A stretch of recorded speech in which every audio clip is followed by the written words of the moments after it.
আসসালামু আলাইকুম, স্বাগত জানাচ্ছি আরটিভি সন্ধ্যার সংবাদে। আপনাদের সঙ্গে আছে আমি সৈয়দা সাদিয়া বেনাজির এবং আমি নাবিলা হাসান। সিলেট ও সুনামগঞ্জ সহ দেশের উত্তর পূর্বাঞ্চলে বৃষ্টি ও উজানের ঢল কিছুটা কমে বন্যা পরিস্থিতির উন্নতি হয়েছে। তবে তিস্তা, ধরলা, দুধকুমার নদের পানি বেড়ে কুড়িগ্রাম, রংপুর, লালমনিরহাট সহ আশেপাশের জেলায় বন্যা পরিস্থিতির অবনতি হয়েছে। এসব জেলার লাখ লাখ মানুষ পানিবন্দী হয়ে পড়েছে। বন্যা কবলিত এলাকায় বিশুদ্ধ পানি ও খাদ্য সংকটের কথা জানিয়েছে দুর্গতরা। প্রতিনিধিদের তথ্য ছবিতে সৈয়দ মাহমুদের ডেস্ক রিপোর্ট। প্রায় এক সপ্তাহ পর রোদের দেখা পেল সিলেট নগরী। কমেছে বৃষ্টি আর উজানের ঢল। এতে বিভিন্ন নদ নদীর পানি কমে সিলেট, সুনামগঞ্জ ও মৌলভীবাজার সহ আশপাশের বিভিন্ন জেলার বন্যা পরিস্থিতির কিছুটা উন্নতি হয়েছে। তবে বিপদ কাটেনি এসব জেলার নিম্নাঞ্চলে।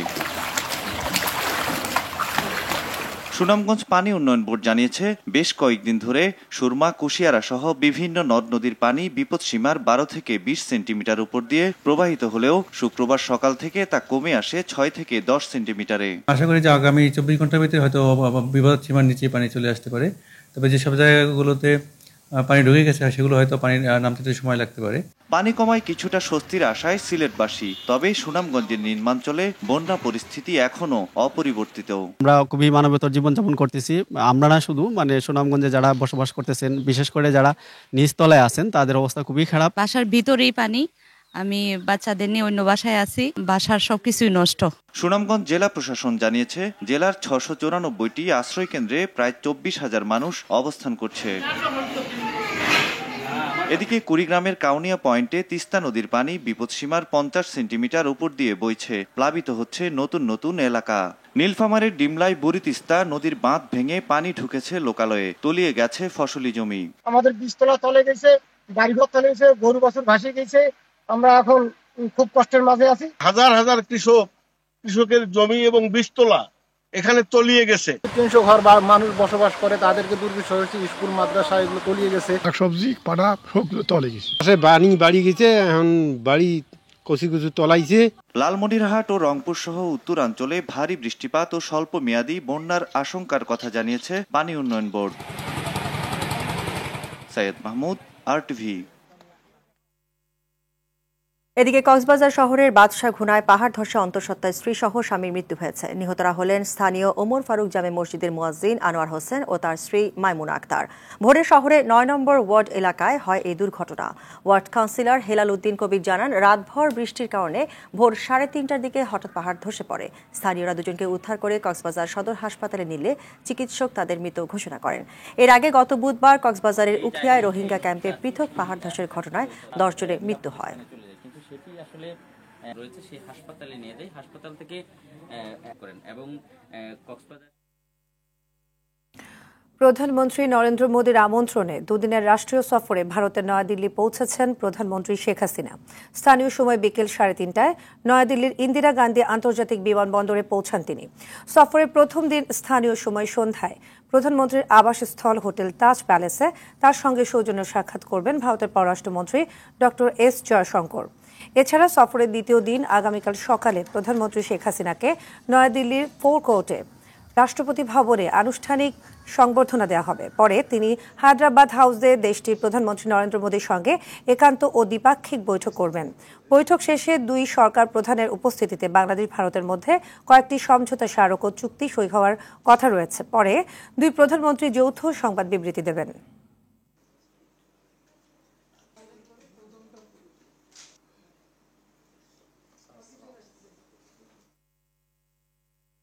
দর্শক, প্রধানমন্ত্রীর ভারত সফর নিয়ে ভারতের দিল্লি থেকে সবশেষ জানাচ্ছেন সহকর্মী পরমাশিস ঘোষ রায়। চতুর্থবারের জন্য বাংলাদেশের প্রধানমন্ত্রী চলতি বছরের জানুয়ারিতে যখন শপথ নিয়েছিলেন, সরকার গঠন করেছিলেন, তখন ভারতের পররাষ্ট্র মন্ত্রকের সচিব কিন্তু ঢাকায় পৌঁছে গিয়েছিলেন তাকে শুভেচ্ছা জানাতে এবং পররাষ্ট্রনীতির ক্ষেত্রে ভারতের যে পরবর্তী পদক্ষেপ, দুদেশের পাশে থাকবে, সেই বার্তা দিয়ে তাকে আমন্ত্রণ জানিয়ে এসেছিল।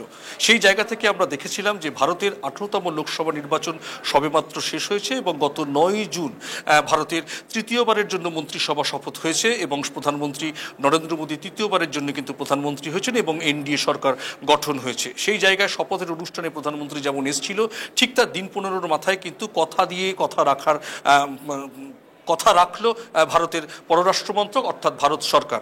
সে কারণেই কিন্তু দ্বিপাক্ষিক বৈঠকে মিলিত হওয়ার জন্য আজকে বিকেলেই কিন্তু নয়াদিল্লিতে এসে পৌঁছেছেন বাংলাদেশের প্রধানমন্ত্রী, এবং আজকেই তাজ হোটেলে ইতিমধ্যেই শুরু হয়ে গেছে ভারতের পররাষ্ট্রমন্ত্রী এস জয়শঙ্করের সঙ্গে বাংলাদেশের প্রধানমন্ত্রী রুদ্ধদ্বার বৈঠক। সেই বৈঠকে কিন্তু বোঝা যাবে যে আগামীকাল যে রুদ্ধদ্বার বৈঠক রয়েছে প্রধানমন্ত্রীর সঙ্গে হায়দ্রাবাদ হাউসে, সেই বৈঠকের সমীকরণ নিয়ে সূচি নিয়ে কিন্তু রুদ্ধদ্বার বৈঠকে মিলিত হয়েছেন এস জয়শঙ্কর। নয়াদিল্লির তাজ হোটেল থেকে পরমাশিস ঘোষরায়।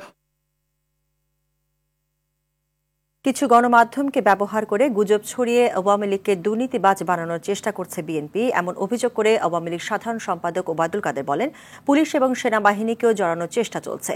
বিকেলে রাজধানীর রমনা ইঞ্জিনিয়ার্স ইনস্টিটিউশনের সামনে আওয়ামী লীগের ৭৫তম প্রতিষ্ঠা বার্ষিকী উপলক্ষে সমাবেশে তিনি এসব অভিযোগ করে বলেন, ব্যক্তি অপরাধের দায় সরকার দল বা কোনো সংস্থা নেবে না। বিএনপিকে ভুয়া উল্লেখ করে তিনি বলেন, আন্দোলনের নামে অগ্নি সন্ত্রাস করলে জবাব দেওয়া হবে। সমাবেশ শেষে শোভাযাত্রাটি রমনা ইঞ্জিনিয়ার্স ইনস্টিটিউশনের সামনে থেকে শুরু হয়, ধানমন্ডি ৩২-এ গিয়ে শেষ হয়। আওয়ামী লীগের বিরুদ্ধে ধারাওভাবে দুর্নীতি অভিযোগ আনছে, আজকে গুজব রটাচ্ছে, পুলিশকে ঢালাওভাবে আক্রমণ করছে, সেনাবাহিনীর বিরুদ্ধেও তাদের সেই মতলব আছে। তারা আজকে গুজব ছড়িয়ে আমাদেরকে দুর্নীতিবাজ দল বিএনপি আজকে আমাদেরকে দুর্নীতিবাজ বানাবো চক্রান্ত করছে।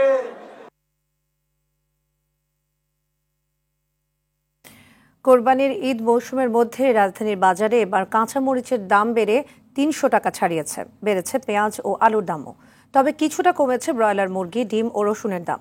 এছাড়া বেশিরভাগ সবজি ও মাছের দাম অপরিবর্তিত রয়েছে। ঈদের ছুটি শেষ হলেও নিত্যপণ্যের বাজারগুলোতে এখনও ভালোভাবে বেচাকেনা শুরু হয়নি। এর কারণ, ঈদে রাজধানী ছেড়ে যাওয়া মানুষের একটা অংশ এখনও ঢাকায় ফেরেনি। বেশিরভাগ দোকানই বন্ধ রয়েছে, ক্রেতা উপস্থিতিও কম। পাইকারি ও খুচরা ব্যবসায়ীরা জানিয়েছে, ঈদের বন্ধের কারণে বাজারে নিত্যপণ্যের সরবরাহ কম।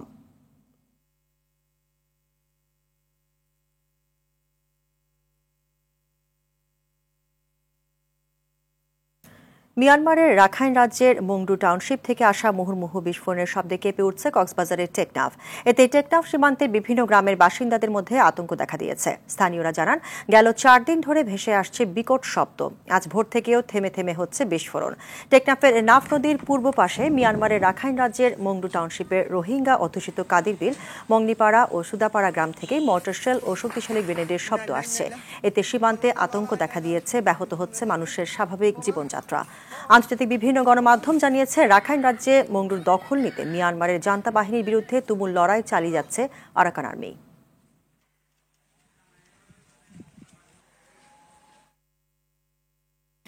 ঈদ শেষে জীবিকার টানে ঢাকা ফিরতে শুরু করেছে কর্মজীবী মানুষ।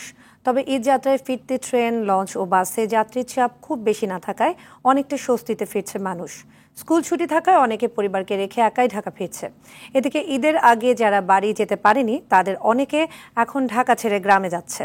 রাজধানীর Kamalapur railway station, Sadarghat launch terminal, Gabtoli, Saidabad ও মহাখালী বাস টার্মিনাল সবখানে একই চিত্র।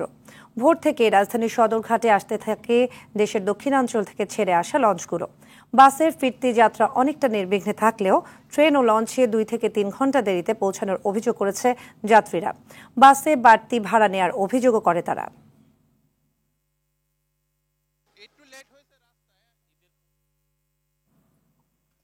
3 জেলায় পৃথক সড়ক দুর্ঘটনায় 6 জন নিহত হয়েছে। সকালে টাঙ্গাইলের মধুপুরের প্রাইভেট কার ও মাহিন্দ্রা মুখোমুখি সংঘর্ষে প্রাণ গেছে 2 জনের।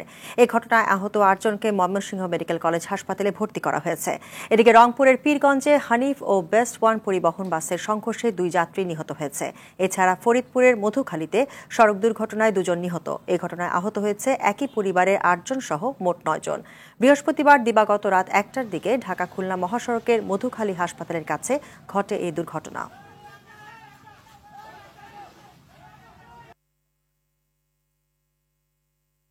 পবিত্র হজ পালন শেষে দেশে ফিরতে শুরু করেছে হাজিরা।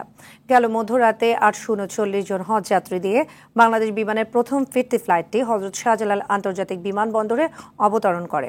বিমানবন্দরে তাদের স্বাগত জানায় বেসামরিক বিমান চলাচল কর্তৃপক্ষ। তারা জানায় ব্যবস্থাপনায় কোনো ঘাটতি নেই, সুন্দরভাবে পরিচালিত হয়েছে হজের সার্বিক কার্যক্রম। এ সময় সৌদি থেকে ফেরা হাজিরাও হজের সার্বিক ব্যবস্থাপনা নিয়ে সন্তোষ জানান। এবার বাংলাদেশ থেকে 85,225 জন হজে যায়। হজ পালন করতে গিয়ে 31 জন বাংলাদেশে মৃত্যু হয়েছে। ন্যাশনাল লাইফ ইন্স্যুরেন্স আন্তর্জাতিক সংবাদ। ভিয়েতনামের সঙ্গে সম্পর্ক আরও নিবিড় করার অঙ্গীকার করেছেন রাশিয়ার প্রেসিডেন্ট ভ্লাদিমির পুতিন। রাজধানী হ্যানয়ে ভিয়েতনামের প্রেসিডেন্টের সঙ্গে বৈঠকে তিনি এই অঙ্গীকার করে তেল, গ্যাস, শিক্ষা ও পারমাণবিক প্রকল্প সহ আরও কয়েকটি ক্ষেত্রে প্রায় 11টি চুক্তি ও সমঝোতা স্মারকে সই করেন দুই দেশের প্রেসিডেন্ট। এ সময় বিশ্বের শান্তি ও নিরাপত্তার জন্য দুই পক্ষের মধ্যে প্রতিরক্ষা ও নিরাপত্তায় সহযোগিতা বাড়ানোর কথা বলেন। অন্যদিকে আন্তর্জাতিকের মূল ইস্যুগুলোতে দেশ দুটির অবস্থান প্রায় অভিন্ন বলে জানান প্রেসিডেন্ট পুতিন। এছাড়া এশিয়া প্রশান্ত মহাসাগরীয় অঞ্চলে একটি নির্ভরযোগ্য নিরাপত্তা বলয় তৈরি ও আন্তর্জাতিক বিরোধের শান্তিপূর্ণ সমাধান নিয়েও আলোচনা করেন তারা।